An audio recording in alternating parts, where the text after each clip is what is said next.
తెలంగాణలోని మేడ్చల్ జిల్లా Keesara police station పరిధిలో విషాదం నెలకొంది.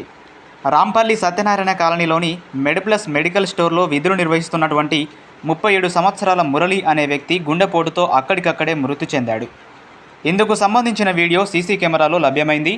వృత్తిరీత్యా ఉపాధ్యాయుడిగా పనిచేస్తూ జీవనం సాగించిన మురళి ఇటీవల మెడిప్లస్లో ఉద్యోగం రావడంతో టీచింగ్ వదిలేసి మెడికల్లో పనిచేస్తున్నాడు. అయితే అతనికి గుండెపోటు వచ్చిన సమయంలో సిపిఆర్ చేయకపోవడంతో మృతి చెందినట్లుగా తెలుస్తోంది. ఇద్దరు వ్యక్తులు అయితే కనీసం పట్టించుకోకుండా మానవత్వం లేదన్నట్లుగా అక్కడి నుంచి వెళ్ళిపోయినట్లు దృశ్యాలు కనబడుతున్నాయి. అయితే మరో వ్యక్తి మాత్రం ఫిట్స్ వచ్చాయనుకొని బతికించే ప్రయత్నం చేశాడు. అయినప్పటికీ లాభం లేకుండా పోయింది.